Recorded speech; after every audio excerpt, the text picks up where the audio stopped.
मैं सभी को नमन करता हूं और आपके अंदर जो दिव्य प्रभु हैं उनको भी मेरा नमन स्वीकार करें। जय सीताराम, जय सीताराम, जय सीताराम। भगवान का ध्यान। ओम शांताकारं भुजगशयनं पद्मनाभं सुरेशं विश्वाधारं गगनसदृशं मेघवर्ण शुभांगं लक्ष्मीकान्तं कमलनयनं योगभिद्यार्नगम्यं वन्दे विष्णु भवभयहरं सर्वलोकैकनाथं। शांत रूप शेषशायी नाभि में कमल धारण करने वाले देवों के देव, विश्व के आधार, आकाश के समान व्यापक, मेघ के समान नीलवर्ण शोभा युक्त, जिनके अंग लक्ष्मीनाथ कमल नयन, योगी जनों के ध्यान में आने वाले संपूर्ण लोक के नाथ, संसारिक भय के दूर करता व्यापक विष्णु के लिए मेरा नमस्कार है। कल हम 10वां अध्याय और 27वां श्लोकों को हमने कल खत्म किया था। 27वां श्लोक ये कहता है कि भगवान कह रहे हैं, अपने ऐश्वर्य का भगवान वर्णन कर रहे हैं और वो कहते हैं कि घोड़ों में मुझे उच्च श्रवा जानो, जो अमृत के लिए समुद्र मंथन के समय उत्पन्न हुआ था। गजराजों में मैं ऐरावत हूं तथा मनुष्यों में राजा हूं। आज 28वें श्लोक से हम आगे बढ़ते हैं। भगवान कह रहे हैं, भगवान श्री कृष्ण कह रहे हैं कि मैं हथियारों में वज्र हूं, गायों में सुरभि, संतति उत्पत्ति के कारणों में प्रेम का देवता कामदेव तथा सर्पों में वासुकी हूं। भगवान इंद्र का जो वज्र है, ये समस्त असुरों का संहार करने के लिए पर्याप्त है। और ये वज्र जो है, इसी वज्र से ही इंद्र असुरों का संहार करते हैं। और भगवान कह रहे हैं कि अगर तुम मुझे हथियारों में देखना चाहते हो, क्योंकि अभी तक आपने जो कुछ भी देखा है वो तो ठीक है, लेकिन मैं ये जितने भी प्रकार के हथियार हैं उनमें से अगर हथियारों में मुझे देखना चाहते हो तो अब मैं तुमको बता देता हूं कि जो इंद्र का वज्र है वो साक्षात मैं ही हूं। इसलिए ऐसा कहा जाता है कि जब भगवान का वज्र, इंद्र का वज्र जब असुरों पे पड़ता है तो सब लोग शुद्ध हो जाते हैं और जो मारे जाते हैं असुर, वो सब देवताओं के बीच में फिर उनको प्राप्ति हो जाती है। देवताओं का शरीर उनको प्राप्त होता है। इसलिए ये जितने भी अस्त्र हैं ये अत्यधिक पवित्र हैं।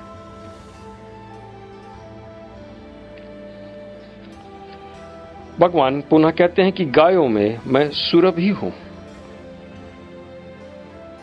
सबसे उत्तम गाय सुरभि मानी जाती है।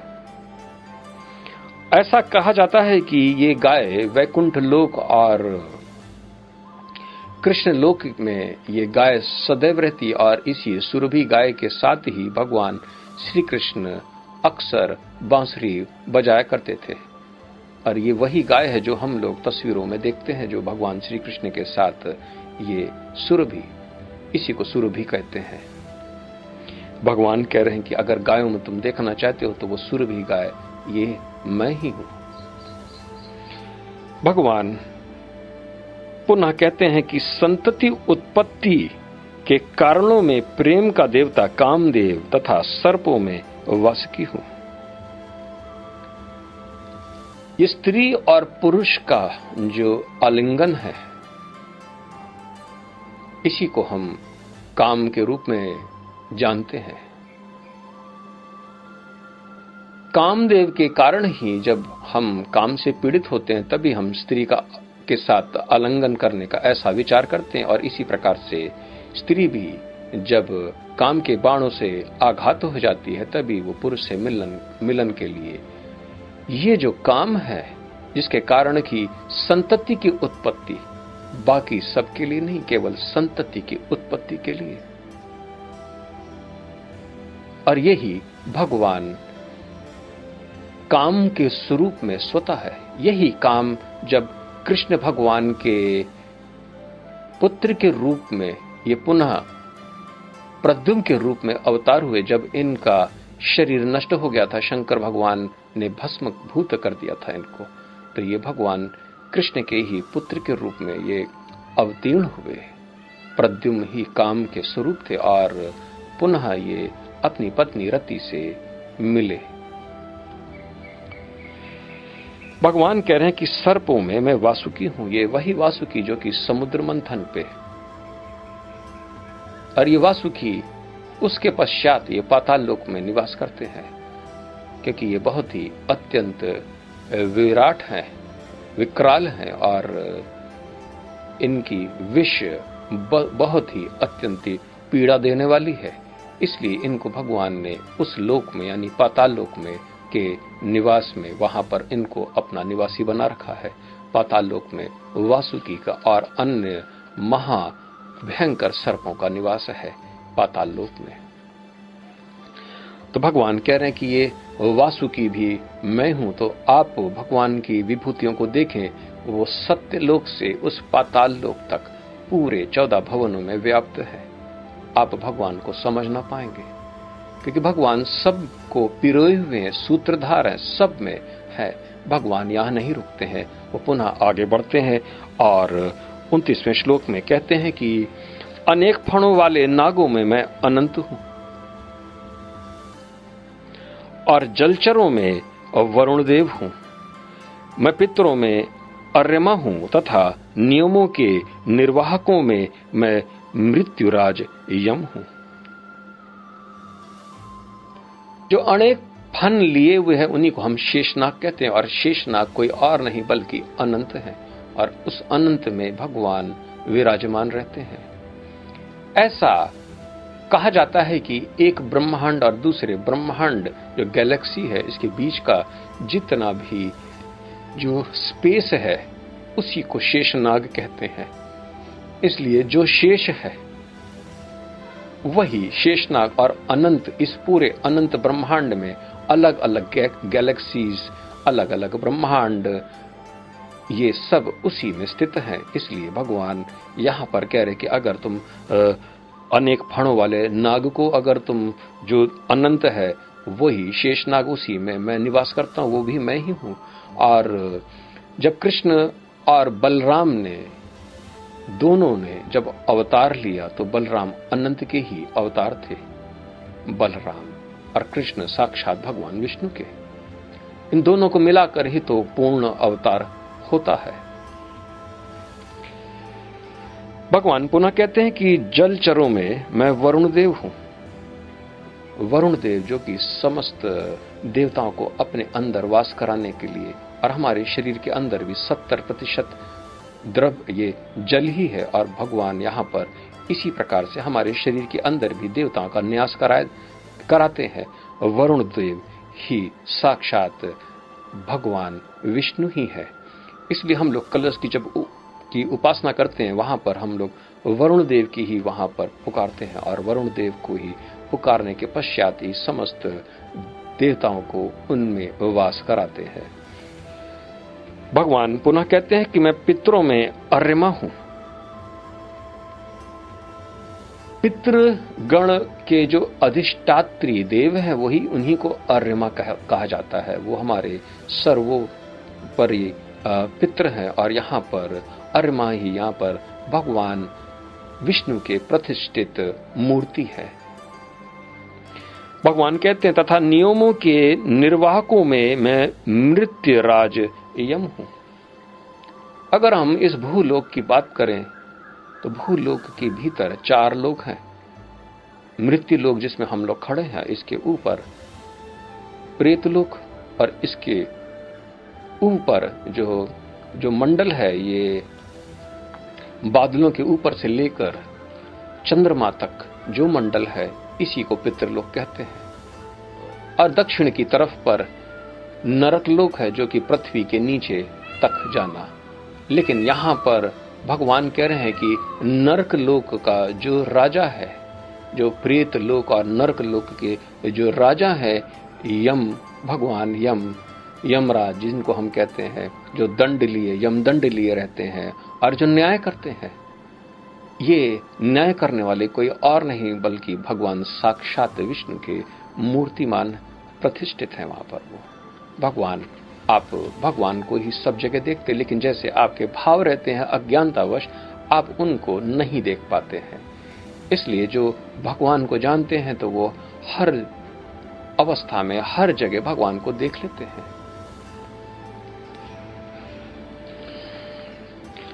भगवान यहां तक नहीं रुके, 14 भुवन के पश्चात भी अब अतल, वितल, सुतल, रसातल, तलातल, महाताल और पाताल के वासी तो बन ही चुके हैं, बता ही चुके कि वैसुखी के रूप में, लेकिन यहां पर अतल लोक। और इसमें कह रहे कि दैत्यों में मैं भक्त राज प्रहलाद हूं। प्रहलाद को जब समुद्र में पत्थर बांध के उनको डाल दिया गया था तो वो लगातार नारायण का ही स्मरण करते रहे और नारायण के स्मरण करते करते वो साक्षात विष्णु के पद को प्राप्त हो गए। और भगवान विष्णु वहां पर उनको वहीं पर दर्शन दिए और उन्होंने वहीं पर उनको ये आश्वासन दिया कि कुछ ही काल के पश्चात मैं नरसिंह के रूप में अवतार लेके हिरण्यकश्यप को मौत के घाट उतार दूंगा। इसलिए यहां पर स्वतः प्रहलाद, क्योंकि प्रहलाद ने भी वहां पर इसी प्रकार से अपने को विष्णु के ही स्वरूप ऐसा जाना था, और इसलिए भगवान यहां पर ये कह रहे हैं कि अगर तुम दैत्यों में देखना चाहते हो तो भक्त राज, क्योंकि भक्त शिरोमणि, क्योंकि ये भक्ति के कारण ही ये प्रहलाद, इसलिए प्रहलाद हूं मैं। और भी भगवान कहते हैं कि दमन करने वालों में काल, पशुओं में सिंह तथा पक्षियों में गरुण हूं। इस संसार में जो कुछ भी है सब काल के वशीभूत है, काल ही सबका दमन कर देता है। आज कोई भी मुस्कुरा ले या कुछ भी कहे कि मैं कुछ भी नहीं हूं, और आप कुछ दिन बाद के अंतर्गत देखेंगे काल उसको पूरे तरीके से दमन कर देता। कोई भी मनुष्य संसार में काल को विजय नहीं प्राप्त किया, केवल योगी लोग ही कालातीत हो जाते हैं, लेकिन उनका शरीर फिर भी काल के वशीभूत बना रहता है। तो भगवान ये कह रहे हैं कि जो दमन करने वालों में मैं काल हूं। और काल के पश्चात भगवान कहते हैं कि पशुओं में मैं सिंह हूं, क्योंकि यहां पर पशुओं के जो राजा है उनको सिंह के रूप में ही देखते हैं। और अगर सारे पशुओं में तुम भगवान को देखना चाहते हो तो जो सबसे शक्तिशाली, जो किसी से नहीं डरता है, वही भगवान का स्वरूप है, यानी कि सिंह। भगवान कहते हैं पक्षियों में मैं गरुड़ हूं, क्योंकि जो उड़ने वाले जितने भी पक्षियां हैं, जितने भी जो संसार में, इसमें जो सबसे तेज गति में चलने वाला और सबसे दीर्घ आयु ये गरुड़ ही, और ये सबसे उत्तम ऐसा माना गया है, क्योंकि भगवान इसी पे अपना सवारी है, भगवान इसी में बैठकर वैकुंठ को जाते हैं, और ये वही गरुड़ की बात हो रही है। भगवान पुनः 31वें श्लोक में कहते, समस्त पवित्र करने वाले में मैं वायु हूं।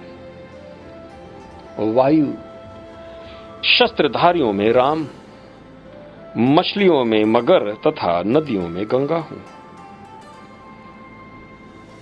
वायु की ऐसी एक गुण है जो जहां से भी निकलती है पृथ्वी के गुण लेकर आगे बढ़ती रहती है, और पृथ्वी का जैसा भी गंध होता है वो अपने में समेट लेती है और उसको थोड़ी देर के बाद निश्चल, नीरव और शांत कर देती है। तो इसलिए वायु से बढ़कर कोई भी पवित्र करने वाला कोई भी साधन नहीं है। आप नहा धो लें इत्यादि, लेकिन अगर जल भी आप उसको ऐसे ही रख दें बगैर वायु के तो वो भी उसमें बदबू सी आ जाती है, लेकिन अगर आप उसको खुला छोड़ देते हैं तो वायु उसके सारे बदबू इत्यादि को भी वो सब हर के उसको पवित्र कर देती है। वायु अत्यधिक पवित्र, और यहाँ पर पवित्र करने पर सर्वोच्च स्थान वायु को प्राप्त हुआ, और यहाँ भगवान कह रहे कि मैं वही वायु हूं। शस्त्रधारियों में राम, क्योंकि राम ही ऐसे अवतार है, उन्होंने ग्रहण किया जो कि सारे शस्त्रों से, उन्होंने समस्त ऋषियों के शस्त्र को उन्होंने सब ग्रहण किया, और उस शस्त्र को धारण करने के पश्चात उन्होंने राक्षसों के समूह को नाश कर दिया।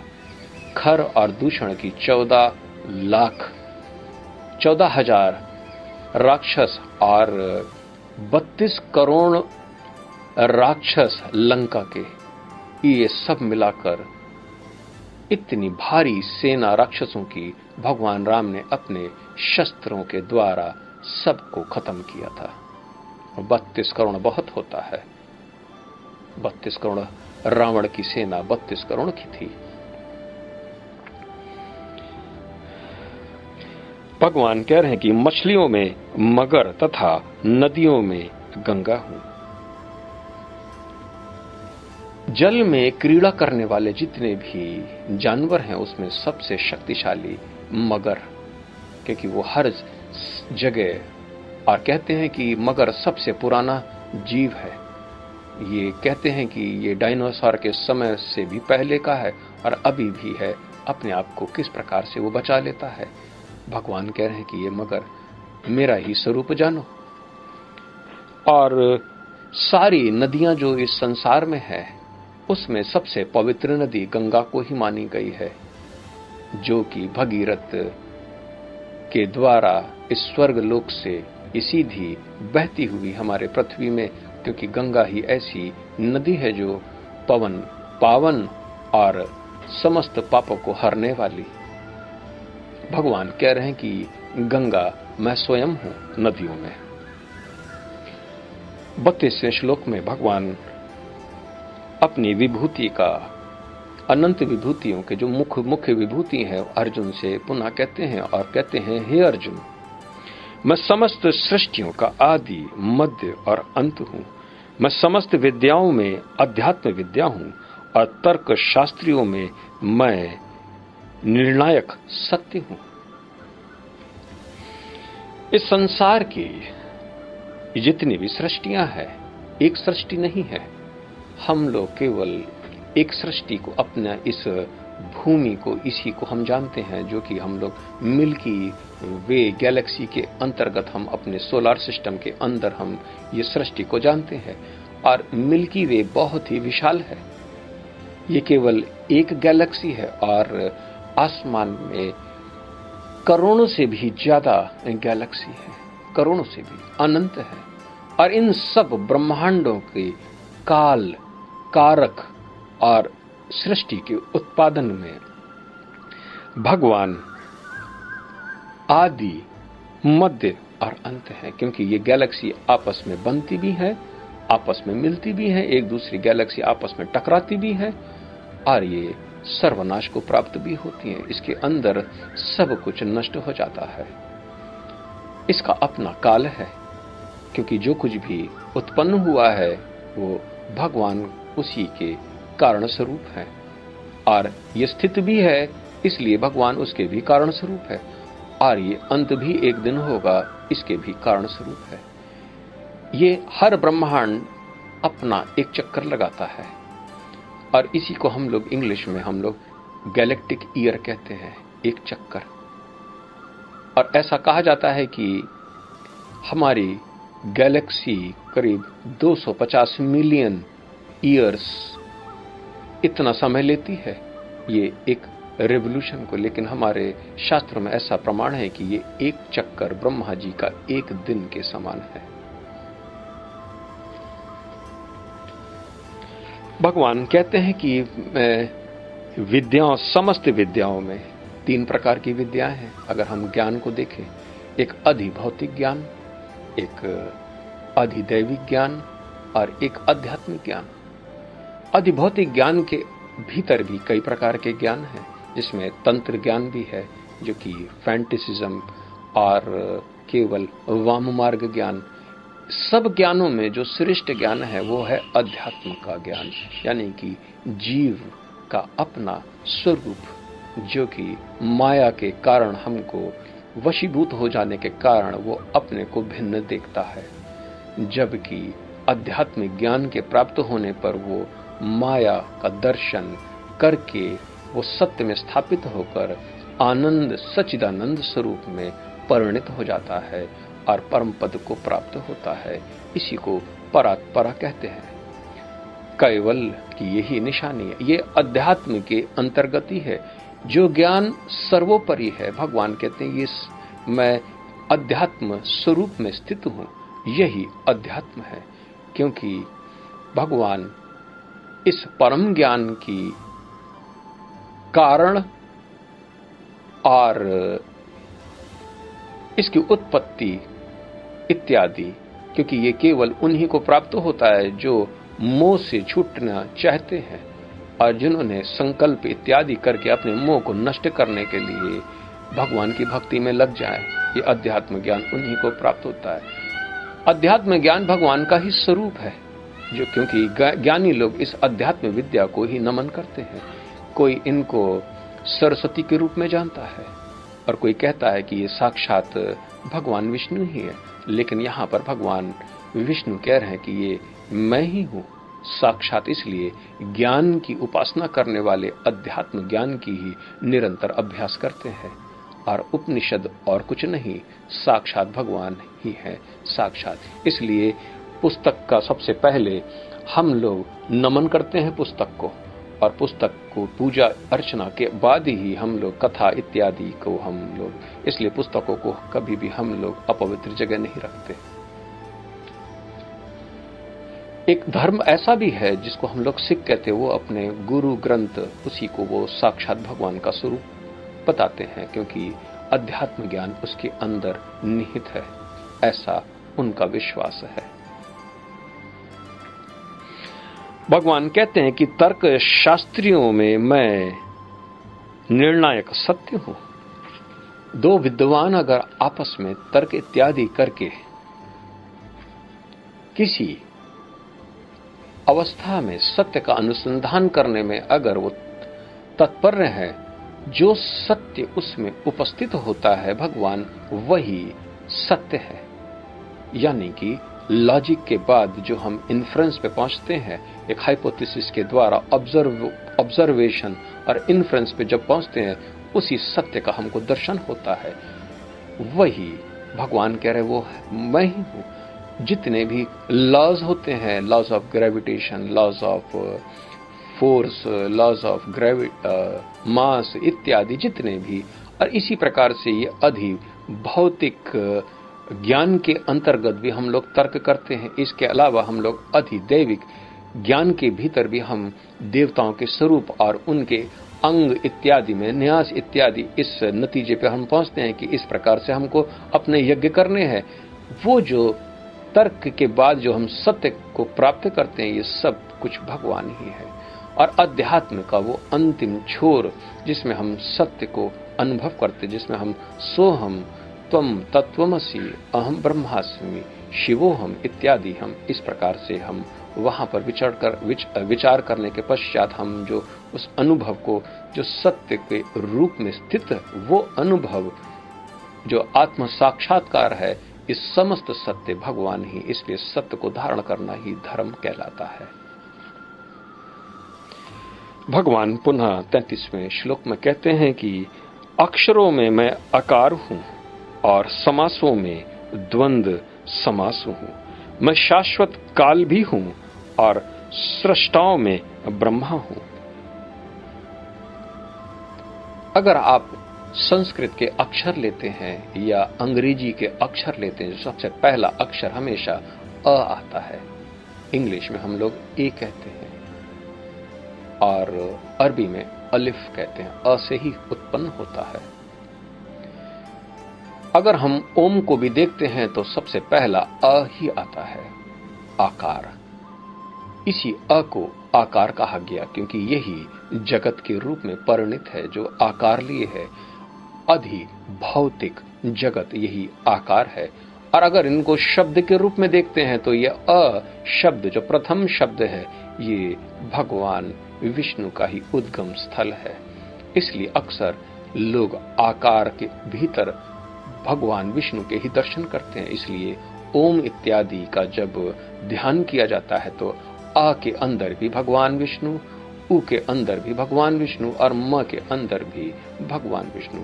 कुछ लोगों का ऐसा मानना है कि आकार, उकार और मकार इस प्रकार से इन तीनों में ब्रह्मा, विष्णु, महेश इस प्रकार से किया जाता है।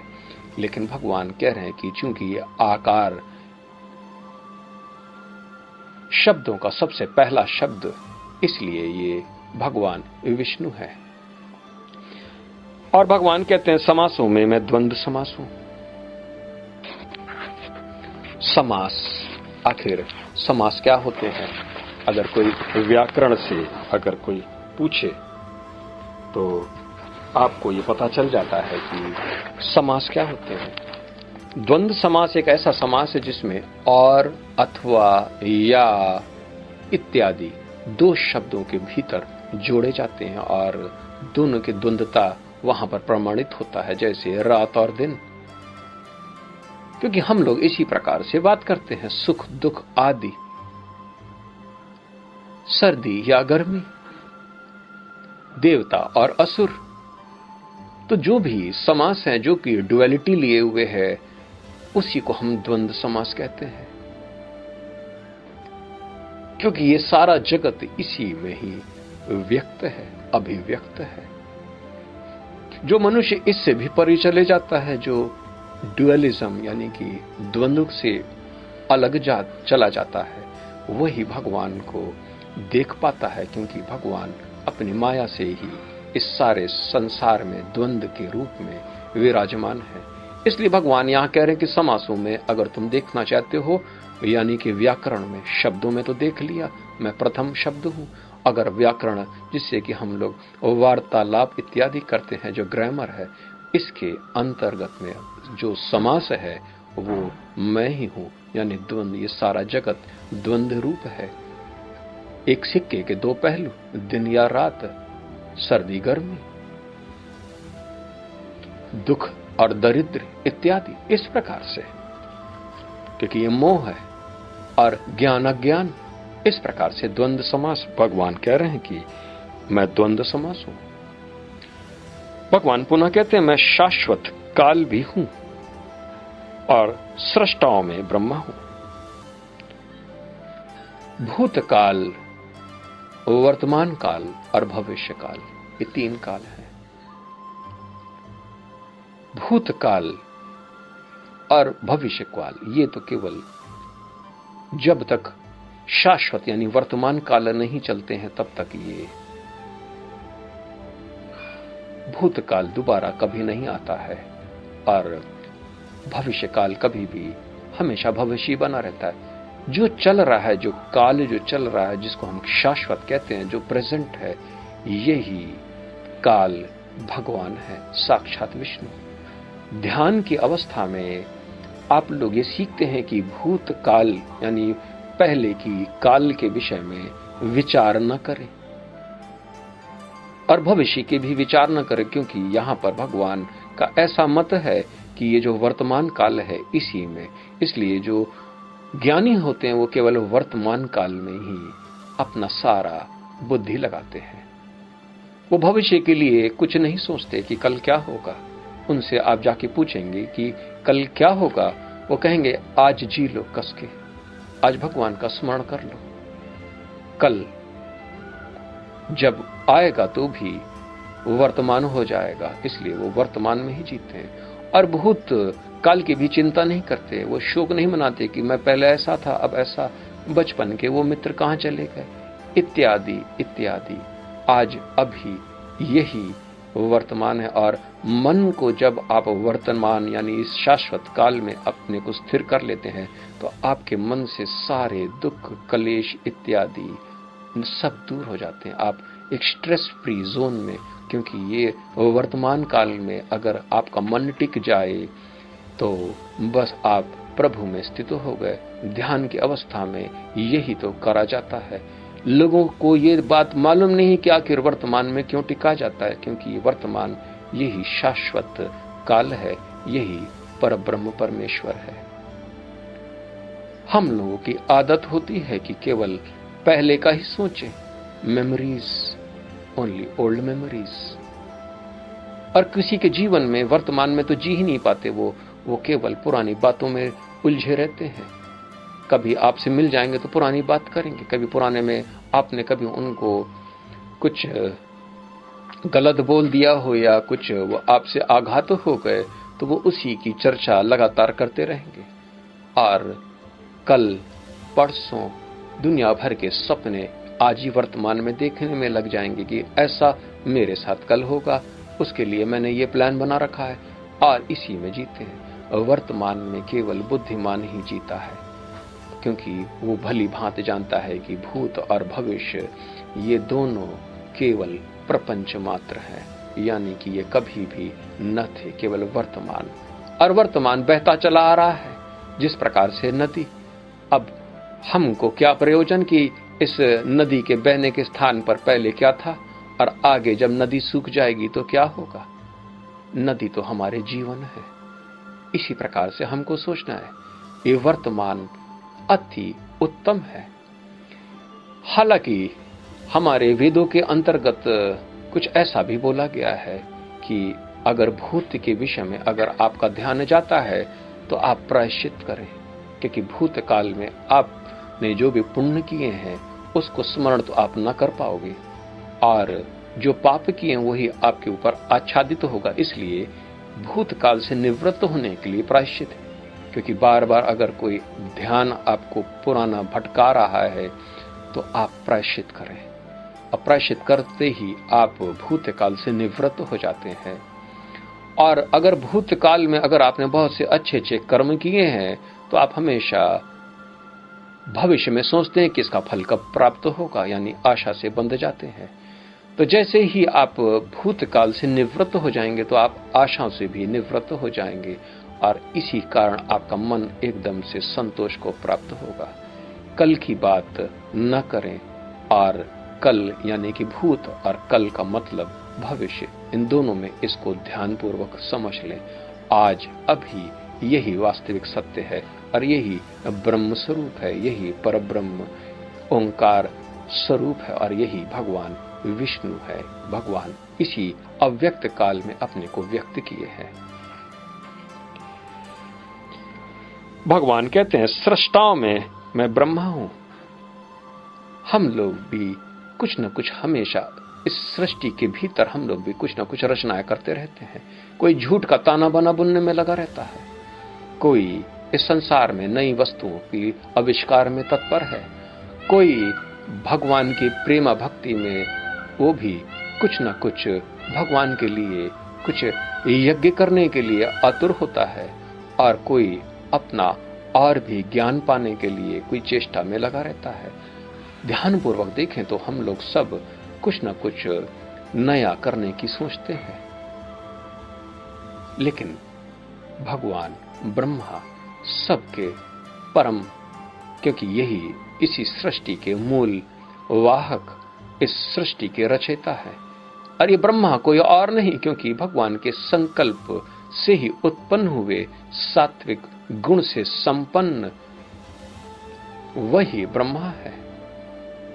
आप अगर अपने रजोगुण और तमोगुण को नष्ट करने में सहायक हो जाते हैं, लेकिन सतोगुणी से ऊपर नहीं जा पाते हैं, तो वो भगवान के नाभि में वो अमृत के रूप में आप वहां पर स्थिर हो जाते हैं।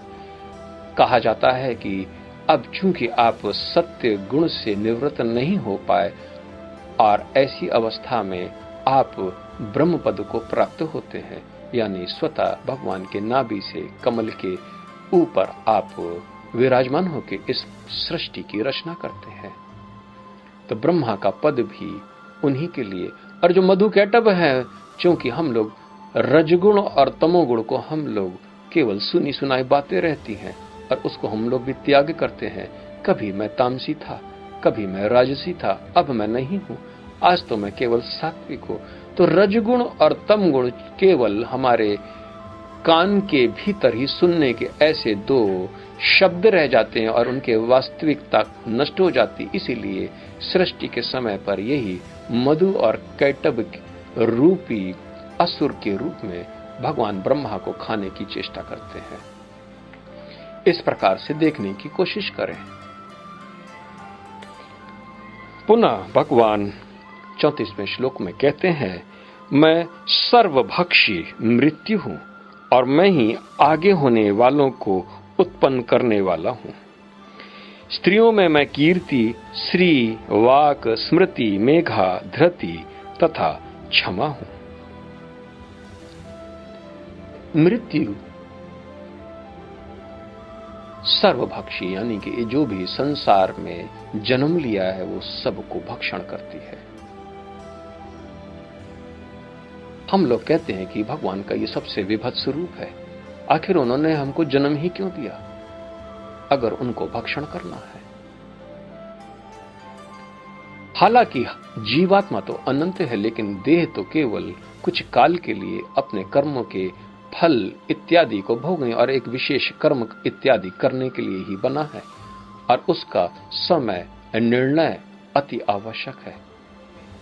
और मृत्यु अगर न होती तो हम लोग भी इसी किस प्रकार से इस शरीर में बने रहते और केवल एक ही लोक का आनंद लेते, यानी कि मृत्यु लोक।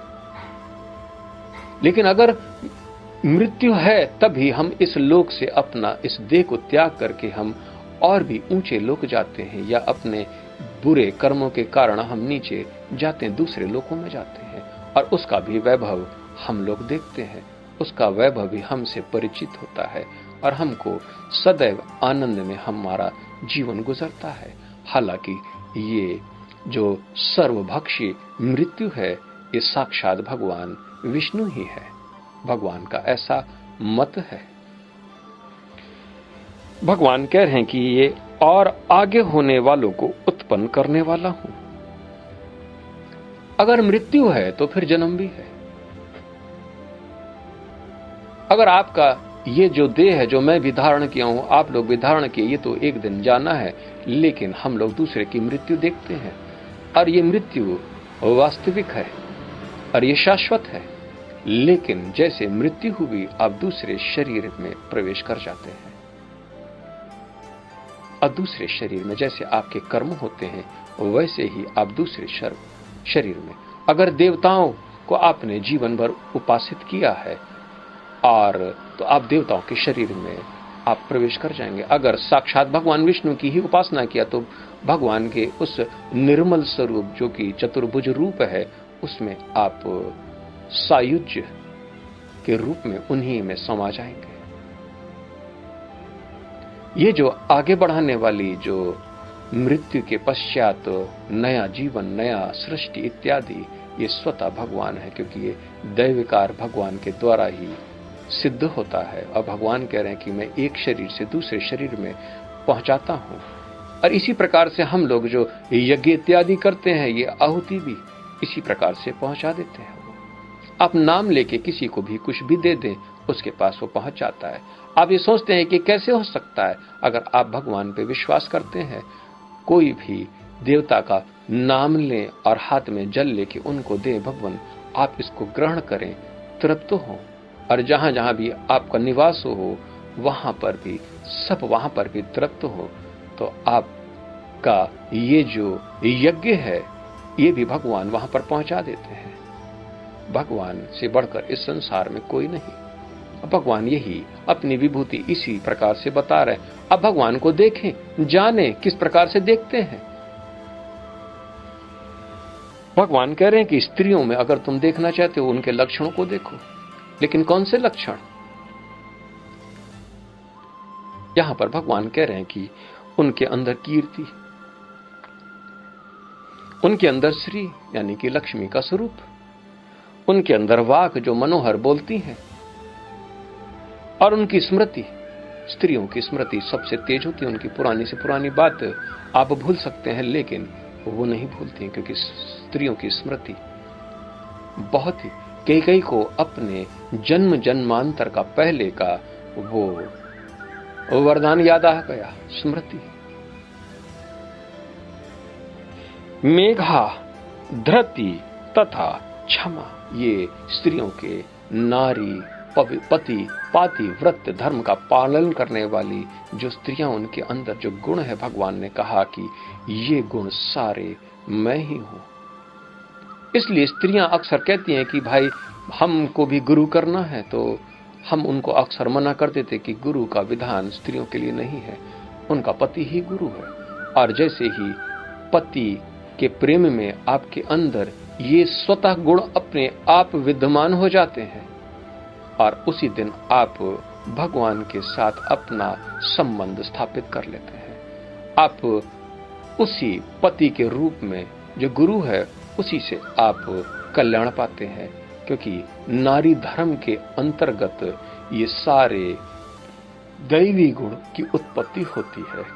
लेकिन अगर किसी स्त्री ने अपने सत्य का त्याग कर दिया, तो फिर ये सब गुण, फिर तो ये गुण केवल एक सपने के समान है, क्योंकि ये सब न हो पाएगा, क्योंकि ये केवल धर्म के पालन करने से ये गुण की उद्गम होती है, और ये साक्षात भगवान विष्णु ही है। नारी अपने तपोबल से क्या नहीं कर सकती है, किसको वशीभूत नहीं कर सकती है, तो भगवान भी नारी के वशीभूत हो जाते हैं, क्योंकि यहां पर प्रेममय, क्योंकि प्रेम ही भगवान और भक्ति के बीच का आलिंगन है। 35वें श्लोक में भगवान कहते हैं कि मैं साम वेदों के गीतों में बृहत साम हूं और छंदों में गायत्री हूं। समस्त महीनों में मैं मार्गशीर्ष तथा समस्त ऋतुओं में फूल खिलाने वाली बसंत ऋतु हूं। भगवान पहले ही कह चुके कि अगर 3 वेद में, कि अगर मुझे देखना चाहते हो कि वेदों में मैं कौन हूं, तो फिर मैं सामवेद हूं। अब यहां पर पुनः कहते हैं कि सामवेद के अंदर जो गीत है, एक गीत है सामवेद के अंदर जिसको बृहत साम कहते हैं, वो बड़ा मधुर है। उसको अक्सर लोग रात में ही गाते हैं, क्योंकि उससे अत्यंत शांति की प्राप्ति होती है। इसको गाने की एक शैली है। आज के संगीतज्ञ इसको गा ना पाएंगे, क्योंकि जो शास्त्रीय संगीत में निपुण है वही इसको गा सकते हैं, क्योंकि इसके अंदर अत्यधिक आनंद है। ये सामवेद के भीतर भगवान कह रहे हैं कि अगर उन गीतों में मुझे देखना चाहते हो, तो ये गीत जो बृहत साम है, ये मैं ही हूं। और अगर छंद में देखना चाहते हो, तो कई प्रकार के छंद हैं, कई प्रकार के छंद हैं,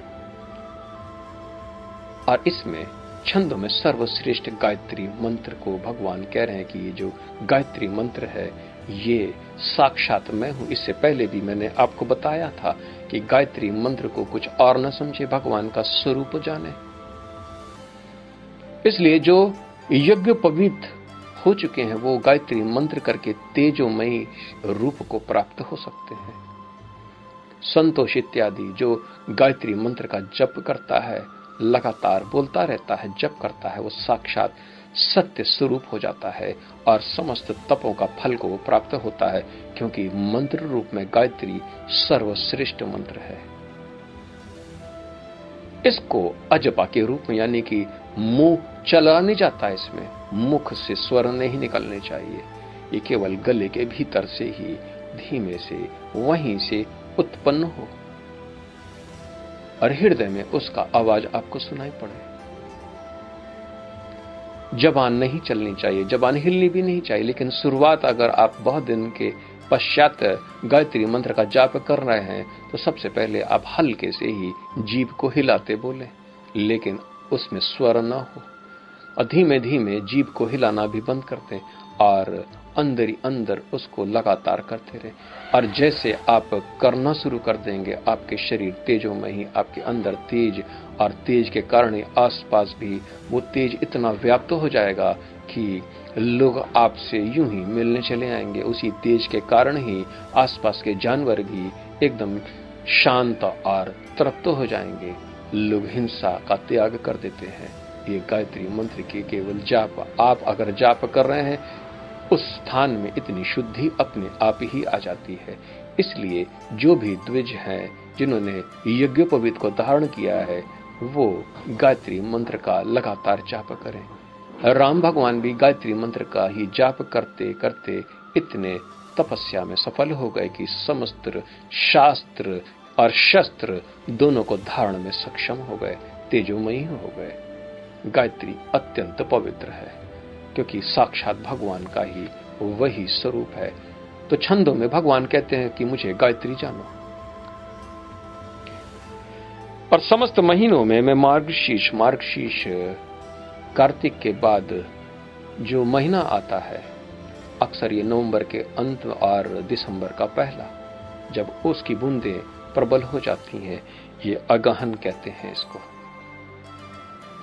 इस अगहन के महीना ही सर्वश्रेष्ठ माना गया है क्योंकि ये ऋतुओं में अत्यंत प्रिय, हल्की हल्की गुलाबी ठंड पड़ने लगती है और ये अत्यंत उत्तम माना गया है कि अगर ऋतुओं में देखना चाहते हो तो भगवान को यही मार्गशीर्ष का महीना जानो, अगहन का महीना। और समस्त ऋतुओं में फूल खिलने वाला एक मौसम होता है जिसको हम बसंत कहते हैं, बसंत पंचमी। सारे उसके बाद मार्गशीर्ष के महीने के पश्चात ही सारे पत्ते धीमे धीमे व्याकुल हो जाते ठंड के मारे और पूरी पृथ्वी सिकुड़ सी जाती है और फिर सारे पत्तों का झड़ना और नए फूल का खिलना, एक नई सृष्टि का आरंभ। तो ऋतुओं में सर्वप्रिय ऋतु यही बसंत ऋतु है। मार्गशीर्ष 12 महीनों में, अगर 12 महीनों के अंदर भगवान को देखना चाहते हो तो भगवान का वो 12वां महीना आप ये माने कि मार्गशीर्ष का महीना अगहन। और 6 ऋतुओं में बसंत ऋतु, ये ऋतुओं में अगर देखना चाहते हैं भगवान सभी रूपों में है, आपको बस देखने की नजर, क्योंकि भगवान अपनी विभूति इसी प्रकार से बता रहे हैं। भगवान यहां रुक नहीं रहे हैं। भगवान कह रहे हैं कि मैं छलियों में जुआ हूं और तेजस्वियों में तेज हूं, मैं विजय हूं, साहस हूं और बलवानों का बल हूं। बहुत से ऐसे व्यसन हैं जिसको हम लोग कहते हैं कि इसमें रुचि नहीं रखना चाहिए, जिसको हम लोग स्पोर्ट्स एंटरटेनमेंट के अंतर्गत देखते हैं। कोई लड़ता है, कोई दौड़ता है, कोई खेलता है, कोई कूदता है। एक और खेल है जो कि सारा छल कपट के अंतर्गत में उसको देखा जाता है और कहते हैं इसमें तो सबसे ज्यादा नुकसान होता है लेकिन किसी एक को फायदा भी बहुत ज्यादा होता है। और ऐसे छल कपट में अगर तुम भगवान को देखना चाहते हो, क्योंकि आपने भगवान को असुरों के भीतर भी देख लिया, तो फिर जो छल कपट करके इस संसार में वृद्धि को प्राप्त होते हैं तो आखिर वो कैसे वृद्धि को प्राप्त होते हैं? क्योंकि यहां पर भगवान कह रहे हैं कि अगर छल और कपट के अंतर्गत आप हमको वो क्रीड़ा के रूप में देखना चाहते हैं तो फिर मैं यहां पर जुआ हूं, जिसको अक्सर हम लोग द्यूत क्रीड़ा कहते हैं, जो कि महाभारत के काल से चला आ रहा है। तो और यहाँ पर भी लोग पत्ते, लूडो इत्यादि कई प्रकार के गेम खेलते हैं। ये वही है जिसमें छला जाता है, सामने वाले को बेवकूफ बनाया जाता है और आप अपनी बुद्धि के प्रयोग से वहां पर जीतते हैं।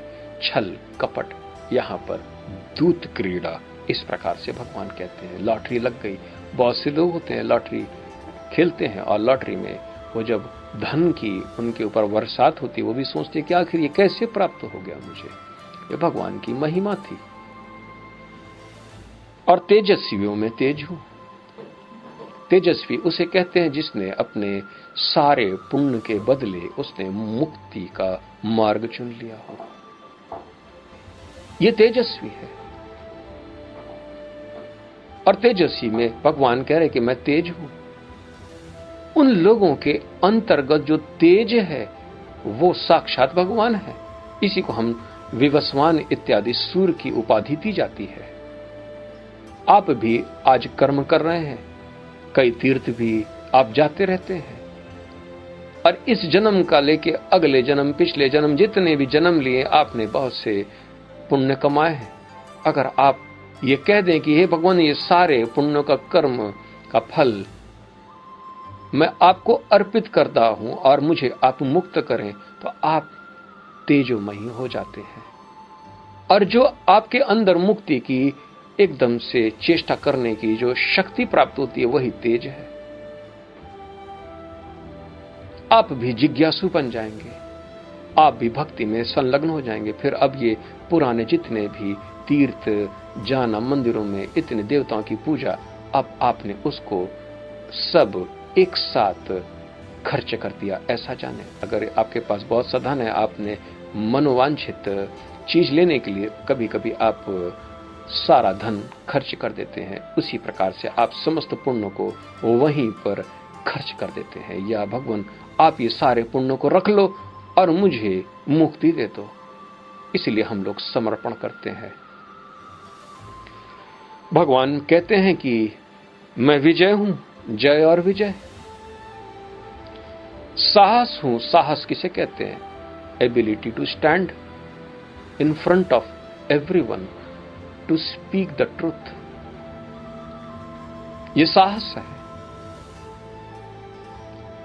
सबके बीच में खड़े होकर सत्य वचन बोलना, ये साहस है। इससे बढ़कर कोई और साहस नहीं है। विभीषण सबके बीच में रावण को इसका परिचय दिया, साहस। क्या आपके अंदर साहस है? आप इसको टटोल लें।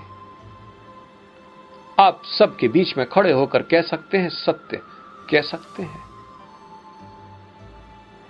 हम लोग डर जाते हैं, यानी कि साहस नहीं है।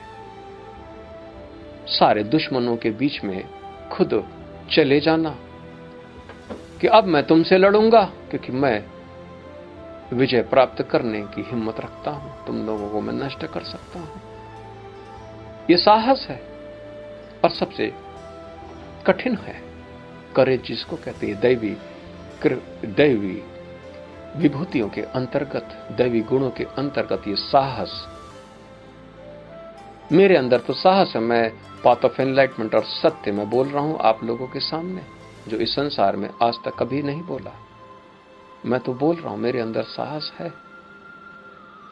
आपके अंदर भी साहस आ जाए तो आप ये जान लें कि यही भगवान नारायण है, साक्षात आपके शरीर में व्याप्त है। और भगवान कह रहे हैं, बलवानों का मैं बल हूं। बल, आत्मबल, आत्मधन, आत्मविद्या और आत्मधर्म, ये चार प्रकार के धन ही हमारे अंदर बल के रूप में प्रकट होते हैं। जो आत्मा का लगातार साक्षात्कार करने में अपना जीवन बिताते हैं, वो सबसे बली है और वही बलवान है। क्योंकि मन के वेग को, प्राण की आवेग को और इंद्रियों के भोग को जो सह लेता है, वही बलवान कहा जाता है। लक्ष्मण भी इतने बलवान नहीं थे, क्योंकि सीता जी के कठोर वचन से लक्ष्मण भी उनके क्रोध को सह न पाए, उनके कटु वचन को सह न पाए और उन्होंने सीता जी को वहीं त्याग दिया और राम को ढूंढने चले गए। अब वो राम की आदेश को पालन न कर पाए। बल बहुत ही उत्तम है। हालांकि वो बलवान थे, लेकिन मन कभी कभी हमको गिरा देता है, क्योंकि हम कटु वचन सह नहीं पाते।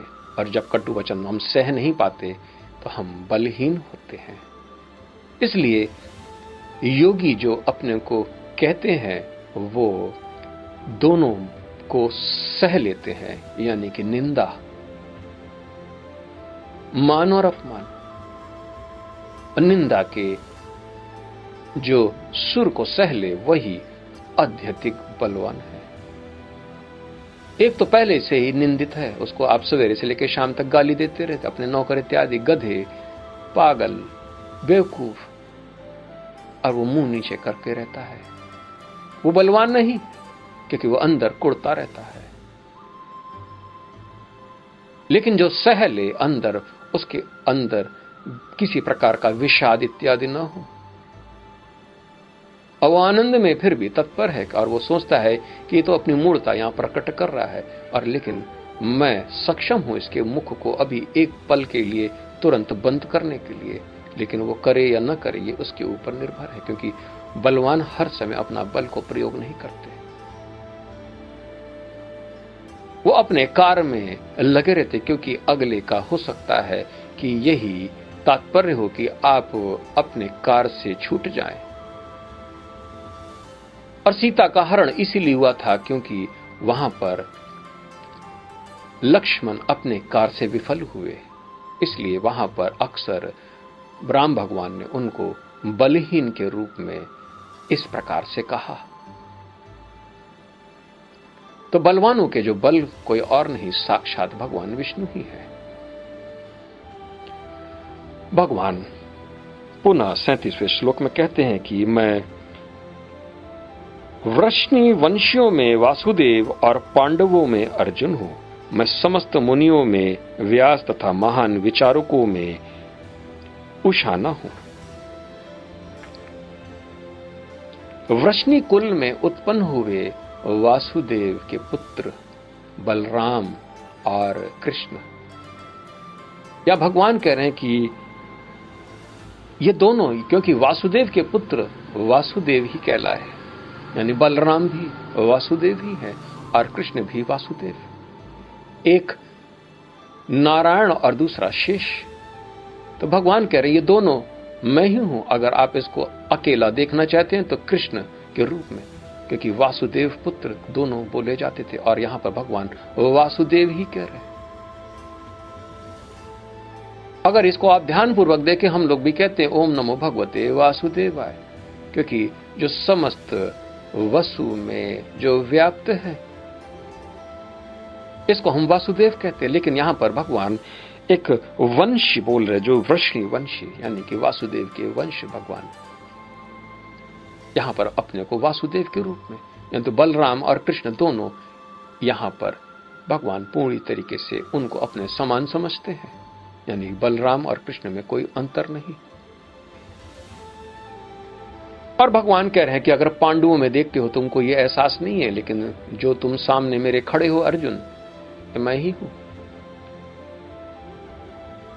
इसलिए गुरु और चेले के बीच में जो सबसे पहला संवाद होता है, गुरु कहता है कि तुम ही विष्णु हो। बाद में उसको पूरा आध्यात्मिक ज्ञान से उसको ये परिपक्व हो जाता है। फिर चेला भी कहता है कि हाँ, ये बात बिल्कुल आपने सत्य बोली। तो यहां पर भी अर्जुन को ये बात नहीं मालूम कि वो साक्षात भगवान विष्णु का ही स्वरूप है। लेकिन यहां पर भगवान कह रहे कि अगर पांडवों में देखना चाहते हो और पास, तो जो सामने तुम खड़े हो मेरे सिवा और कोई दूसरा है ही नहीं, क्योंकि ज्ञान को उपलब्ध होने के बाद, मोह नष्ट हो जाने के बाद फिर वो जीवात्मा और परमात्मा का भेद मिट जाता है। तो अब अर्जुन के अंदर बचा ही क्या है? तो एक विष्णु दूसरे विष्णु से कह रहा है कि ये तुम सामने खड़े हो यही मैं हूं। आप इसको ताजुब न माने। यही गुरु और शिष्य के बीच में ऐसा ही रिश्ता होता है, क्योंकि गुरु साक्षात परब्रह्म परमेश्वरी है और वो अपने शिष्य से इसी मधुर भाषा में बोलता है, जो सामने तुम हो, तुम में और मेरे में कोई भेद नहीं है। भगवान कहते हैं कि मैं समस्त मुनियों में व्यास, क्योंकि व्यास ही ऐसे मुनि थे जो कि उन्होंने 18 पुराण, 4 वेद को संकलित करके फिर से उन्होंने इसका विभाजन करके आज कलयुग के लिए ये ज्ञान विज्ञान सब हम लोगों के लिए तैयार रख दिया। क्योंकि कलयुग अति महान कष्ट का समय है, काल है, जिसमें मनुष्य अधर्म के 7वें चरण में अपने को पाता है। और यहां पर यह दुर्लभ सनातन धर्मशास्त्र केवल वेद व्यास ऋषि के कारण, और व्यास उसे भी कहते हैं जो भगवान की वाणी को कहने के लिए आसन ग्रहण करता है। जो भगवान की वाणी कहता है वो भी साक्षात भगवान कह रहे हैं कि वो मैं ही हूं, उसको ये न जानो कि वो कोई दूसरा है। इसलिए हम लोग अक्सर व्यास की जो पीठ होती है उसको हम नमन करते हैं, क्योंकि उस स्थान में भगवान की कीर्तन, वाणी इत्यादि का प्रचार हुआ है, उसकी अलग महिमा है। इसलिए मुनियों में अगर देखें तो भगवान कहते हैं कि मैं व्यास हूं, और पुनः भगवान कहते हैं कि महान विचारकों में उशाना हूं। उशाना हम शुक्र देव को कहते हैं, यानी शुक्राचार्य को कहते हैं, क्योंकि इनके अंदर तर्क और वितर्क और कुतर्क तीनों चीजें मिला दें, आपको वो हरा देंगे। और इसी तर्क कुतर्क के कारण ही वो दैत्यों के पुरोहित बने। आप उनको हरा कभी नहीं सकते शुक्राचार्य को, क्योंकि उनके पास हर चीज का काट है। इसलिए भगवान कह रहे हैं कि अगर तुम ध्यानपूर्वक देखो विचारों को, विचारक जो फिलोसफर्स हैं वो शुक्राचार्य, क्योंकि जो शुक्राचार्य को मानते हैं वो इस संसार में शायद ही वो भगवान को मानते हैं, क्योंकि असुर इन्हीं के बताए हुए विचारों को धारण करते हैं। और इस विचारक में ये भगवान के सिवा और कोई नहीं है, क्योंकि भगवान अपने को ही यहां पर शुक्राचार्य के रूप में अपने को, क्योंकि ऐसा महान विचारक जो कि एक एक चीज को आपको सोचने के लिए मजबूर करते, ऐसा विचारक कोई शुक्राचार्य के सिवा और कोई नहीं है। और यहां पर भगवान कह रहे वो मेरा साक्षात स्वरूप है, विस्मित कर देने वाला, आपको भटका देने वाला। इस प्रकार से भगवान की विभूतियां यहां समाप्त नहीं हो रही, लेकिन यहां मेरा समय समाप्त हो रहा है। मैं आपसे आज्ञा लेता हूं और कल 38वें श्लोक से मैं इसको पूरा समाप्त करने की कोशिश करूंगा और नया अध्याय यानी कि विराट रूप में मैं प्रस्थान करूंगा। तब तक के लिए मुझे आज्ञा दे, मेरा नमन स्वीकार करें। जय सीताराम, जय सीताराम, जय सीताराम।